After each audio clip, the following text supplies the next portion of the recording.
Assalamualaikum warahmatullahi wabarakatuh. Selamat siang. Perkenalkan, nama saya adalah Soleha. Saya adalah salah satu mahasiswa dari Universitas Negeri Manado, Fakultas Matematika dan Ilmu Pengetahuan Alam, jurusan Kimia dan Prodi S1 Pendidikan Kimia. Dalam video ini saya buat untuk memenuhi salah satu tugas pada mata kuliah Kimia SMA 1. Nah, dalam video kali ini saya di dalamnya akan membahas materi tentang konsentrasi larutan. Apa itu konsentrasi larutan, apa itu larutan, serta saya akan membahas satuan-satuan dalam konsentrasi larutan serta memberikan contoh-contoh soal. Silahkan disimak, semoga bermanfaat. Baiklah, terima kasih atas waktu dan kesempatan yang telah diberikan kepada saya. Perkenalkan lebih dahulu, nama saya Soleha dengan NIM 195060001, kelas A semester 2, Prodi S1 Pendidikan Kimia. Dalam penjelasan yang akan saya bahas dalam video ini, saya buat untuk memenuhi salah satu tugas pada mata kuliah Kimia SMA 1 dengan judul materi konsentrasi larutan. Nah, adik-adik dan teman-teman, sebelum kita memulai belajar tentang konsentrasi larutan, kita harus tahu apa sih itu larutan. Hal itu karena konsentrasi merupakan besaran yang digunakan untuk menunjukkan kepekatan suatu larutan. Lalu, apa larutan itu sebenarnya? Nah, larutan merupakan campuran homogen yang dibentuk melalui reaksi antara pelarut dan zat terlarut. Pelarut adalah zat yang jumlahnya banyak, sedangkan zat terlarut adalah zat jumlahnya lebih sedikit. Sekarang kita masuk pada pembahasan mengenai konsentrasi larutan. Konsentrasi larutan adalah besaran yang menunjukkan kepekatan suatu larutan melalui perbandingan antara pelarut dan zat terlarut. Jika zat terlarutnya banyak, maka larutan yang dibentuk memiliki konsentrasi tinggi atau bisa disebut dengan kata pekat. Sebaliknya, jika zat terlarutnya sedikit, larutan yang dibentuk memiliki konsentrasi rendah atau encer. Kemudian, kita masuk pada satuan-satuan dalam konsentrasi larutan. Di sini ada 9 bentuk mengenai bagian-bagian ini. Yang pertama, persen volume. Yang kedua, persen massa. Ketiga, persen massa per volume. Yang keempat, ppm atau parts per million. Yang kelima, ppb atau parts per billion. Selanjutnya yang keenam, kita akan membahas molaritas dengan simbol M besar, molalitas dengan simbol M kecil, normalitas dengan simbol N besar, dan yang terakhir kita akan membahas fraksi mol dengan simbol X. Langkah selanjutnya, di sini saya akan membahas tentang apa persen volume atau persen V per V. Dapat diketahui bahwa persen volume merupakan perbandingan volume suatu komponen dengan volume komponen secara keseluruhan. Nah, di sini ada rumus persen volume, yaitu persen zat terlarut sama dengan volume terlarut per volume larutan dikali 100%. Setelah kita mengetahui apa sih sebenarnya persen volume tadi dengan rumusnya juga apa, kita lanjut masuk ke contoh soal menentukan persen volume. Contoh soal di sini pertama saya buat yaitu Hitunglah berapa persen volume larutan jika diketahui sebanyak 40 ml alkohol dengan rumus kimia C2H5OH dilarutkan dalam 100 ml air atau H2O. Jawaban sudah tertera di sini, lalu saya akan menjawab dan menjelaskannya. Diketahui bahwa volume C2H5OH atau alkohol ini sebanyak 40 ml dan volume air H2O sebanyak 100 ml. Ditanya persen volume alkohol. Dalam penyelesaiannya, kita menggunakan rumus persen zat terlarut sama dengan volume zat terlarut per volume larutan secara keseluruhan dikali 100%. Kita ketahui bahwa masukkan volume zat terlarut sebanyak 40 ml per atau dibagi 140 ml.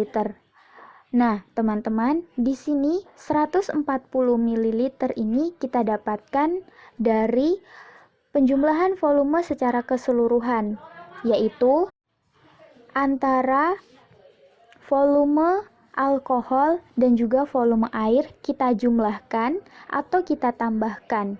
Jadi 40 ditambah 100 menjadi 140 ml. Itu yang diketahui.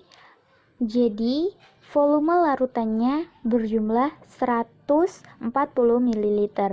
Langkah selanjutnya kita bagi terlebih dahulu antara 40 ml dibagi 140 ml. Hasilnya adalah 0,2857 dan dikali dengan 100%. Hasilnya menunjukkan 28,57%. Nah, teman-teman, dapat diketahui, jadi persen volume yang didapatkan dari larutan tersebut atau larutan alkohol itu 28,57%. Nah, kita masuk. Selanjutnya, kita akan membahas yang kedua, satuan dalam konsentrasi larutan, yaitu persen massa atau persen M per M. Persen massa menunjukkan massa suatu zat dalam 100 gram larutannya. Nah, teman-teman, secara matematis, persen massa dirumuskan seperti pada gambar, yaitu persen zat terlarut sama dengan massa zat terlarut dibagi massa larutan, kemudian dikali 100%. Dapat dilihat dalam layar HP Anda, saya sudah membuat contoh soal mengenai persen massa atau persen M per M, yaitu sebanyak 25 gram gula dengan rumus kimia C12H22O11 dilarutkan dalam 100 gram air atau H2O, maka kadar gula dalam larutan tersebut adalah. Langsung saja masuk kepada jawabannya, yaitu diketahui massa gula atau C12H22O11 yaitu 25 gram, massa air H2O sama dengan 100 gram. Kemudian yang ditanya adalah kadar atau persen massa dari gula. Selanjutnya kita masuk pada bagian penyelesaian dengan menggunakan rumus persen zat terlarut C12H22O11 yaitu gula adalah massa zat terlarut dibagi massa larutan secara keseluruhan dikali 100%. Kita masukkan bahwa massa zat terlarut adalah 25 gram dibagi massa larutan seperti volume larutan di atas tadi. Jadi, teman-teman, antara massa gula Dan juga massa air itu kita jumlahkan atau kita tambahkan. Dari 25 gram ditambah dengan 100 gram, maka hasilnya menunjukkan bahwa massa larutan adalah 125 gram. Jadi, 25 gram per 125 gram dikali 100%. Menunjukkan hasil 0,2 dikali 100%. Dan hasilnya adalah 20%. Jadi, teman-teman, kesimpulan kadar gula dengan rumus kimia C12H22O11 dalam larutan adalah 20%. Kita masuk ke bagian satuan konsentrasi yang ketiga dengan judul persen massa per volume atau persen M per V. Persen massa per volume merupakan salah satu konsentrasi larutan yang menunjukkan massa zat dalam 100 ml larutannya. Secara matematis, persen massa per volume dirumuskan sebagai berikut, yaitu persen M per V zat terlarut sama dengan massa zat terlarut dibagi volume larutan dikali 100%.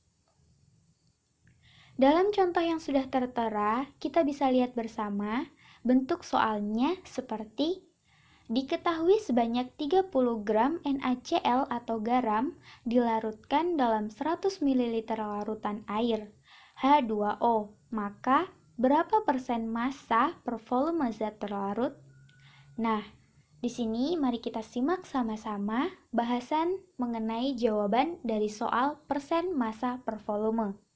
Jawabannya, diketahui massa NaCl atau garam sebanyak 30 gram, volume air atau H2O sebanyak 100 ml.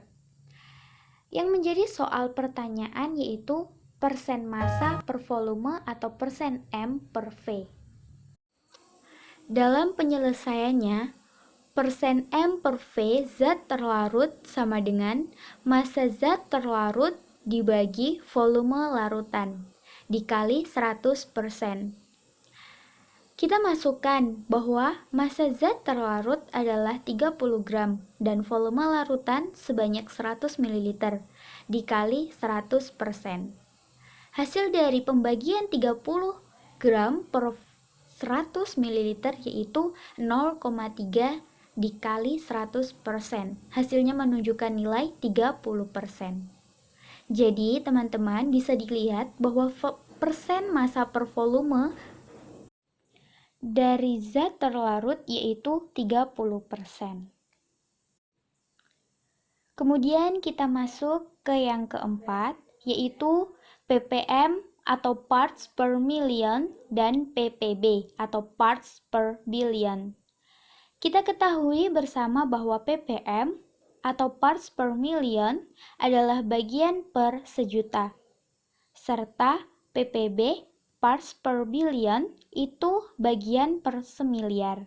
Adalah satuan-satuan yang dipakai sebagai satuan nirdimensi yang berasal dari pecahan yang sangat kecil, misalnya konsentrasi larutan. Nah, di sini pada ppm, konsentrasi dinyatakan sebagai jumlah bagian zat terlarut dalam 1 juta atau 10 pangkat 6 bagian larutan. Sedangkan pada ppb, konsentrasi dinyatakan sebagai jumlah bagian zat terlarut dalam 1 miliar atau 10 pangkat 9 bagian larutan. Selanjutnya, kita masuk pada bagian rumus ppm dan juga ppb. Nah, adik-adik dan juga teman-teman, ada dua rumus yaitu ppm dan juga ppb. Yang pertama kita bahas rumus ppm atau parts per million, yaitu berat zat terlarut dibagi berat larutan dikali 10 pangkat 6 atau 1 juta. Sedangkan rumus yang kedua yaitu ppb atau parts per billion. ppb yaitu berat zat terlarut dibagi berat larutan dikali 10 pangkat 9 atau 1 miliar. Selanjutnya, Kita masuk pada contoh soal dari ppm dan ppb, yaitu sebuah larutan mengandung 0,002 gram CaCO3 dalam 400 gram air. Maka, hitunglah konsentrasi CaCO3 dalam air tersebut dengan menggunakan bentuk satuan konsentrasi ppm dan juga ppb. Jawaban di sini kita ketahui massa CaCO3 yaitu 0,002 gram. Volume air menunjukkan sebanyak 400 gram. Ditanya ppm dan juga ppb. Penyelesaiannya dengan menggunakan rumus pertama yaitu ppm. Berat zat terlarut dibagi berat larutan dikali 10 pangkat 6. Kemudian kita masukkan nilai dari berat zat terlarut yaitu 0,002 dibagi berat larutannya sebanyak 400 dikali 10 pangkat 6. Dari hasil pembagian antara 0,002 dibagi 400 menunjukkan hasil 5 kali 10 pangkat minus 6 dikali 10 pangkat 6. Jangan bingung ya, di sini hasil dari pembagian 0,002 dibagi 400 saya jadikan 5 kali 10 pangkat minus 6, saya buat notasi ilmiah ya, agar perhitungannya mudah untuk didapatkan. Hasil dari 5 kali 10 pangkat minus 6 dikali 10 pangkat 6 yaitu 5 ppm. Langkah yang kedua, kita mencari ppb. Dengan rumus, berat zat terlarut dibagi berat larutan dikali 10 pangkat 9. Kita masukkan berat zat terlarut yaitu sama, sebanyak 0,002 dibagi 400 kali 10 pangkat 9. Hasil pembagian dari 0,002 dibagi 400 yaitu 5 kali 10 pangkat minus 6 kita kalikan dengan rumus yang sesuai dengan ppb yaitu 10 pangkat 9. Hasilnya menunjukkan sebanyak 5000 ppb. Kesimpulannya bahwa konsentrasi dari 0,002 gram CaCO3 dalam 400 gram air adalah 5 ppm dan juga 5000 ppb. Selanjutnya kita masuk ke bahasan molaritas atau dengan simbol M besar. Dari materi ini tidak asing lagi, entah di bangku sekolah ataupun di bangku kuliah, kita masih bertemu dengan materi ini, yaitu molaritas. Membahas masalah molaritas tidak akan lepas dari besaran yang bernama mol. Hal itu karena molaritas merupakan satuan konsentrasi yang menunjukkan banyaknya mol zat terlarut dalam 1 liter larutan. Secara matematis teman-teman dan adik-adik, molaritas dirumuskan sebagai berikut. Ada 2 rumus yang saya terangkan dalam video ini, yaitu molaritas dalam simbol M besar yang pertama, rumusnya mol zat terlarut dibagi volume larutan dalam satuan liter dikali 100%, atau milimol zat terlarut dibagi volume larutan dalam satuan mililiter dikali 100%. Yang kedua, saya terangkan di sini molaritas dengan simbol M besar dengan rumus massa zat terlarut dalam satuan gram dibagi mR atau massa molar zat terlarut dikali 1000 dibagi volume larutan. Nah, di sini agar lebih jelasnya kita memahami tentang materi molaritas, saya sudah sediakan contoh soal. Mari kita simak sama-sama. Sebanyak 80 gram NaCl dengan mR atau massa molar yang sudah tertera dalam sistem tabel periodik yaitu 58,5 gram per mol dilarutkan dengan aqueous hingga volume 600 ml. Pertanyaannya, berapakah molaritas NaCl? Jawaban, kita ketahui gram NaCl atau massa NaCl sebanyak 45 gram. Massa molar dari NaCl yaitu 58,5 gram per mol, volumenya 600 ml. Di sini kita ubah dulu dari mililiter menjadi 0,6 liter. Yang menjadi soal pertanyaan yaitu molaritas atau M besar. Nah, penyelesaiannya, molaritas sama dengan massa NaCl dibagi mR NaCl dikali 1000 dibagi volume larutan. Kita masukkan saja massa NaCl sebanyak 45 gram dibagi mR NaCl yaitu 58,5 dikali 1000 dibagi volume larutan yang sudah kita ubah dari 600 ml menjadi 0,6 liter. Dan hasilnya menunjukkan 0,77 dikali 1666. Di sini kita dapatkan dengan hasil 1283 mol per liter. Nah, di sini selanjutnya kita membahas dari materi molalitas. Molalitas disebut pula sebagai konsentrasi molal, adalah ukuran konsentrasi dari suatu zat terlarut di dalam suatu larutan dalam hal jumlah zat dalam sejumlah massa tertentu dari pelarut. Satuan yang umum digunakan untuk molalitas dalam kimia adalah mol per kilogram. Suatu larutan dengan konsentrasi 1 mol per kilogram juga terkadang dinyatakan sebagai 1 molal. Dengan rumus molalitas yang sudah tertera yaitu molalitas dengan simbol M kecil. Beda ya teman-teman dengan molaritas yang simbolnya adalah M besar.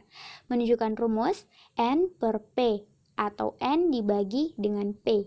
Atau kita bisa menggunakan rumus yang satunya yaitu molalitas sama dengan gram per mR dikali 1000 per P. Keterangan dari simbol-simbol tersebut sudah tertera bahwa N adalah mol zat terlarut dengan satuan mol, P massa zat pelarut dengan satuan kilogram, mR massa molar zat gram per mol, dan M kecil molalitas dengan satuan mol per kilogram.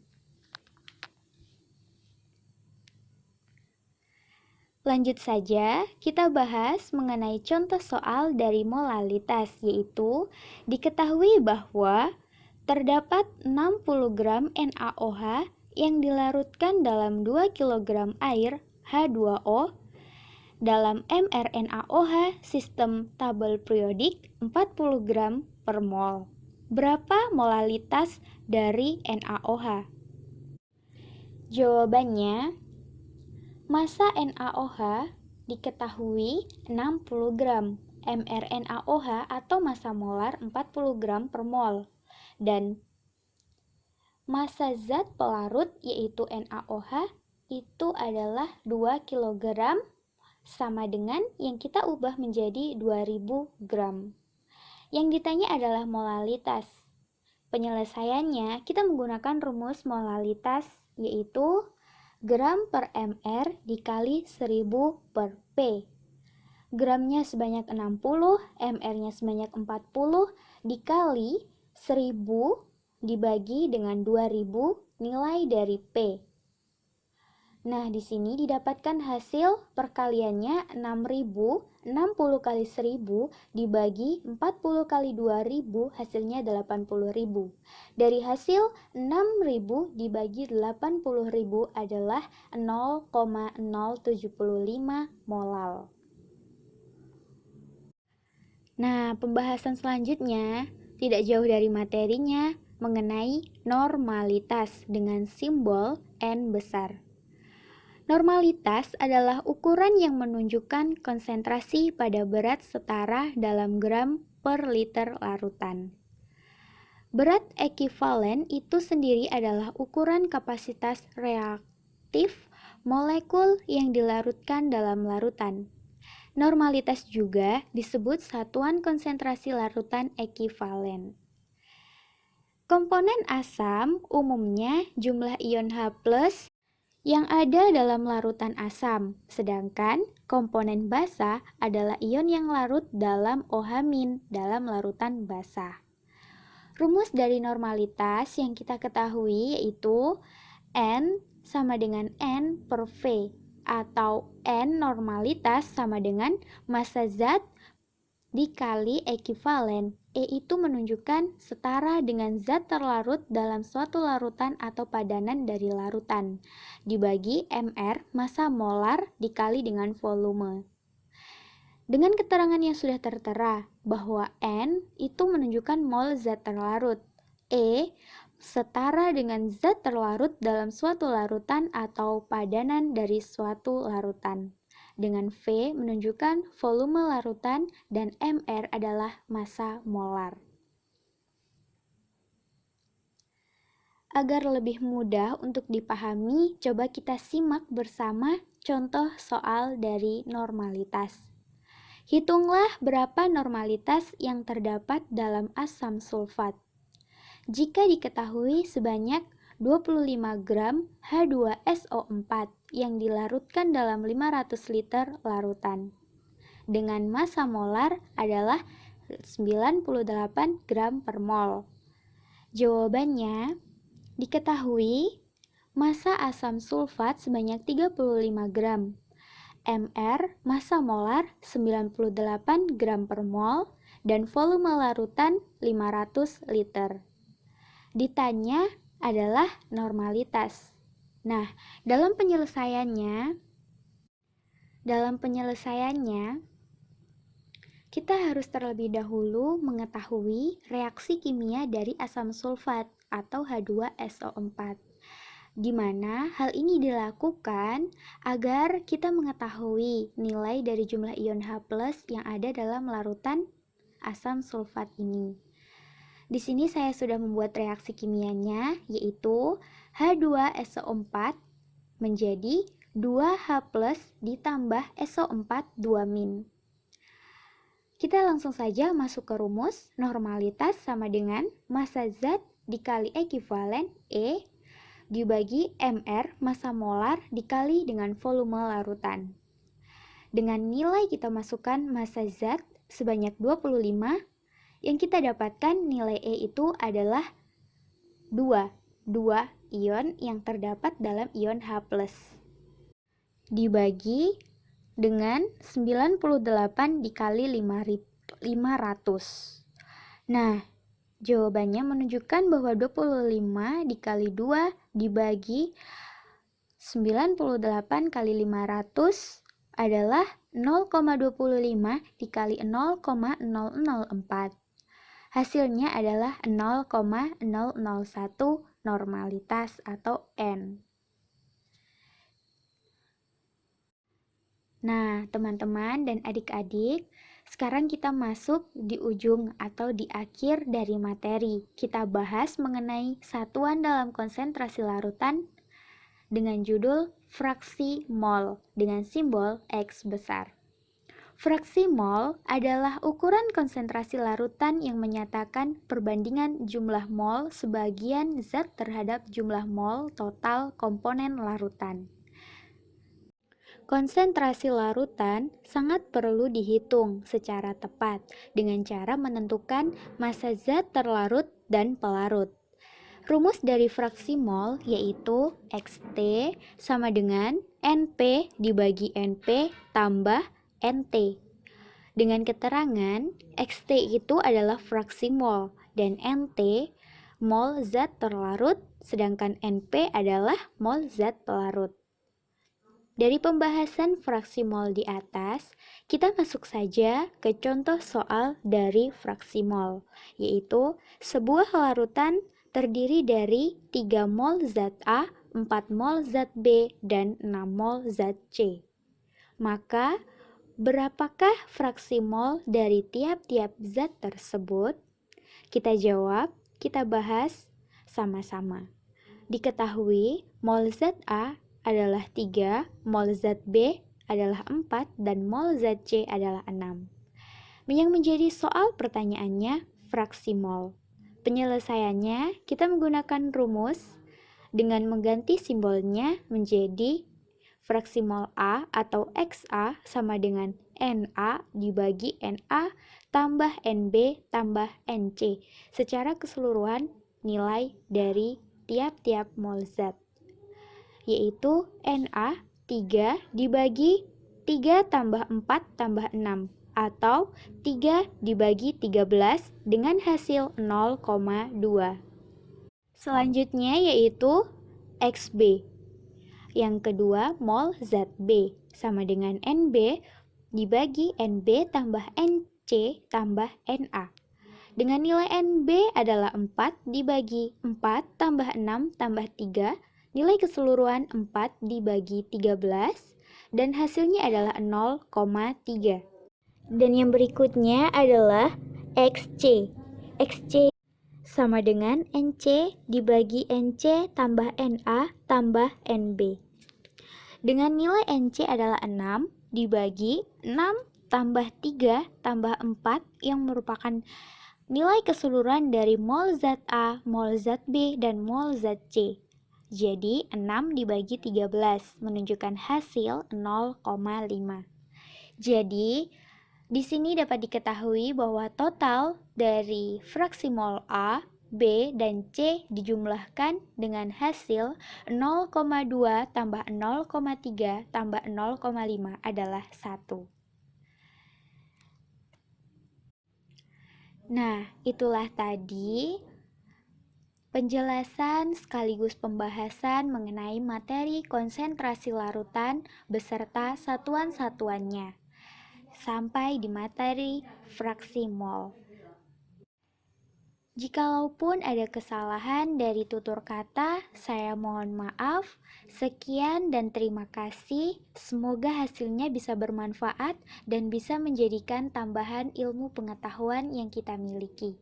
Terima kasih. Wassalamualaikum warahmatullahi wabarakatuh.